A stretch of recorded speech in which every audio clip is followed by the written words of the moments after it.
if you look at the future contains property, art, money, currency, equity, and credit. All those things are going to exist. There's currently 100 million companies.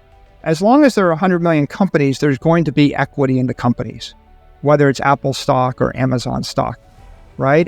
And there are always going to be companies, because if you look at economics, it's always going to be more efficient for a certain group of people to do something for you than for you to do it yourself. If you roll the clock back to, say, 14th century Florence, in the textile industry, they need like 36 different specialists with 36 different machines just to weave a piece of cloth. So the good old days of we're just going to do everything ourselves, on a homestead, they never existed. I think that, I read the other day about finding a stone axe factory that's more than 1 million years old. So they find this like Neolithic, Paleolithic, whatever, axe factory. And there's hundreds of axes in the axe factory. And what that's telling you is 1 million years ago, a bunch of human beings organized a society that was sophisticated enough that they could dedicate one group of the society to do nothing other than create stone axes and trade those stone axes for food, clothing, shelter, services, etc. So there's never been a time in human history when people weren't specialized.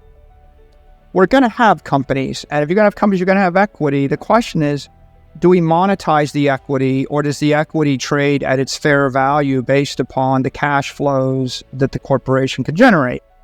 And credit's not going away. You cannot like bonds, but at the end of the day, you're always going to want to be able to borrow some money from somebody. A company will want to be able to borrow money. Governments will borrow money, and there will be creditors that will want to loan the money. And the real issue is, will it be a fair cost of capital? Will I get a fair rate for the money or not? Welcome back to Money 101. Entering the Bitcoin market in August 2020, the company made a notable initial investment of $250 million in BTC. Since then, MicroStrategy has consistently augmented its Bitcoin holdings, implementing a treasury reserve strategy that currently holds over 150 BTC, valued at over $8.11 billion as of the latest update. On December 27, 2023, MicroStrategy Inc. declared its acquisition of approximately $14,620 BTC, equivalent to around $615.7 million in cash, during the period from November 30, 2023 to December 26, 2023. The average purchase price per Bitcoin stood at approximately $4,210. Factoring in fees and expenses, MicroStrategy confirmed the details. As of December 26, 2023, MicroStrategy and its subsidiaries collectively possessed about $189 to $150 BTC, acquired at a total purchase price of around $5,895 billion, with an average purchase price per Bitcoin of approximately $31,168, inclusive of fees and expenses. With the imminent fourth Bitcoin halving and the potential approval of the first spot Bitcoin ETF in the United States early in the new year, MicroStrategy maintains its robust Bitcoin investment strategy, showing no indications of slowing down. If you haven't already, consider subscribing to the channel. Now let's delve further into our conversation with Michael Saylor.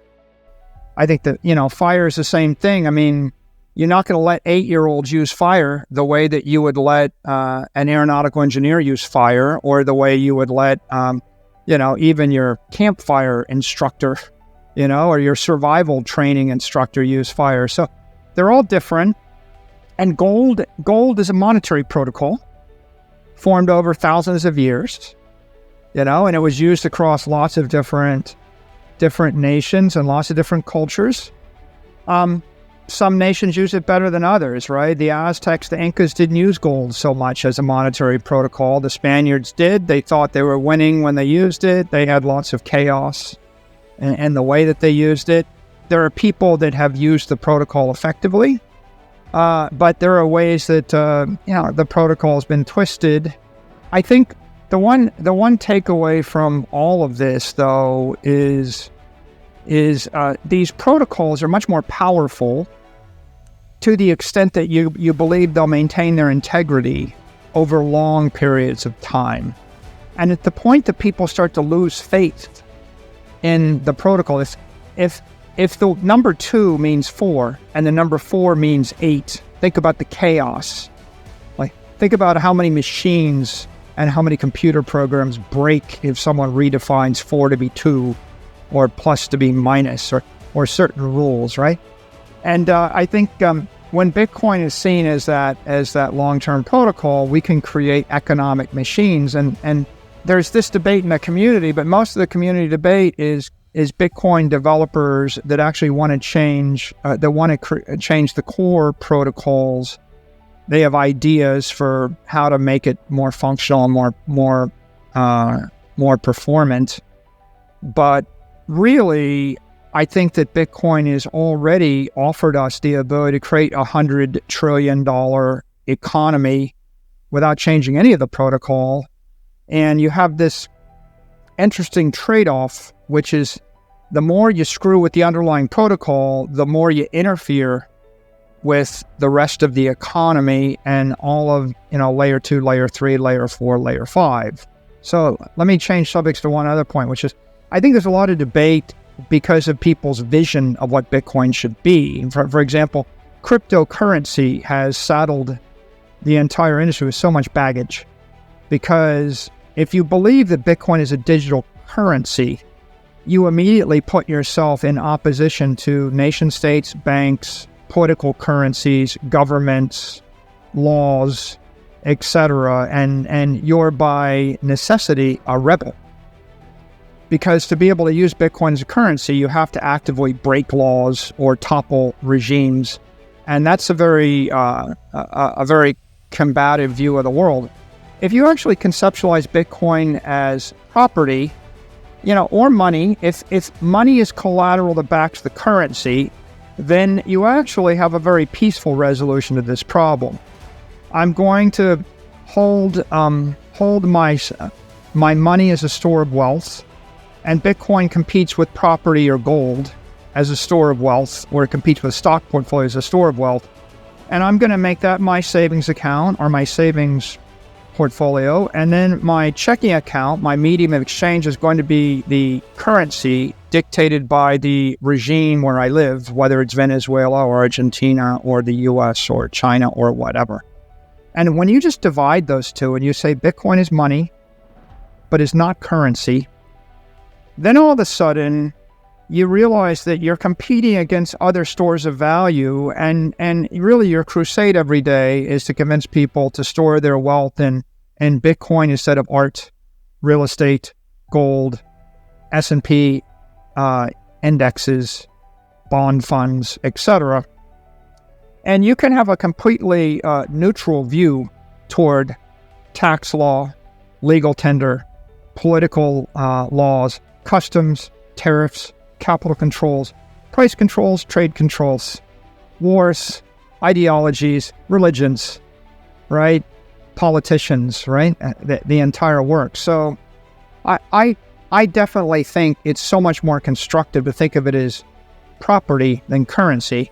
And I think that the twist there is, if I take property and I make it fungible and liquid, then it really is money.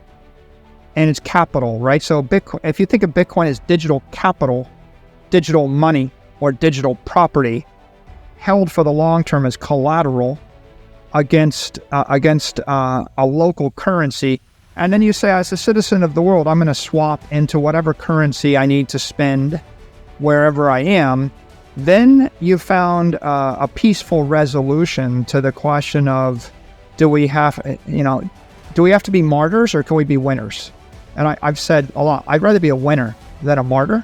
And instead of saying we have to use Bitcoin as a currency and therefore you have to repeal all your tax laws and change your legal tender laws, much easier to say we're going to use it as money or as a property, and then we will move peacefully and in a compliant fashion through every single regime. And then we're going to convert every company, every government, every politician, every institution into Bitcoin supporters, because it's not inconsistent with their worldview either. everybody would like to store their value forever. As we look ahead, diverse assets like property, art, money, and equity will persist. The crypto market, exemplified by MicroStrategy's strategic Bitcoin investments, continues to evolve. With over 150 BTC in their treasury reserve, valued at $11 billion, MicroStrategy maintains an aggressive strategy, anticipating the fourth Bitcoin halving and potential ETF approval. In the broader context of protocols, Bitcoin's integrity as a monetary protocol is crucial. The ongoing community debate about changes underscores the delicate balance between functionality and interference with economic layers. Viewing Bitcoin as digital capital or property rather than a direct currency offers a more constructive and neutral stance. This perspective emphasizes wealth preservation and enables a peaceful coexistence with existing legal and economic frameworks. Stay tuned for more insights and analyses. Don't forget to subscribe and like for more content.